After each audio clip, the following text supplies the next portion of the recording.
বিসমিল্লাহির রহমানির রহিম। লক্ষ্য করো, এখানে একটা সংখ্যা রয়েছে, বলা আছে যে এই সংখ্যাটিকে কোন ক্ষুদ্রতম সংখ্যা দ্বারা ভাগ করলে ভাগফল একটা পূর্ণবর্গ সংখ্যা হবে। তো আমরা প্রথমে কি করব, সংখ্যাটার গুণনীয়কগুলো বের করে নিব। দেখো, এই সংখ্যাটাকে 2 দিয়ে ভাগ করলাম, 686 হয়েছে।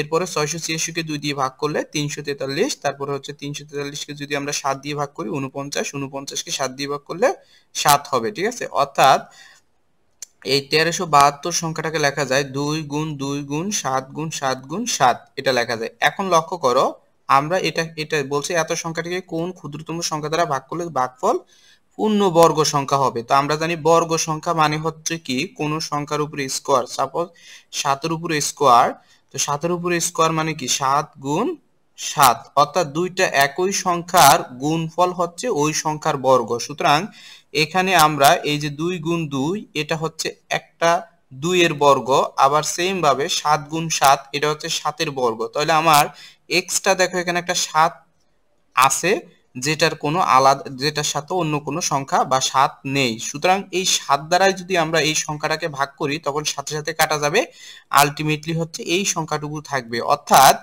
তোমাকে এই সংখ্যাটাকে কি দ্বারা ভাগ করতে হবে, যদি তুমি 7 দ্বারা ভাগ করো তাহলে তুমি পূর্ণবর্গ সংখ্যা পাবে।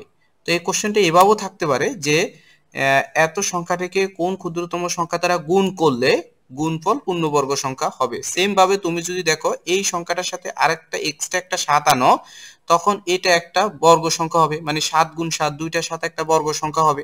তার মানে তুমি যদি এই সংখ্যাটার সাথে একটা 7 গুণ করো, এই সংখ্যার সাথে যদি 7 গুণ করো তখনও কি এটা একটা পূর্ণবর্গ সংখ্যা হবে।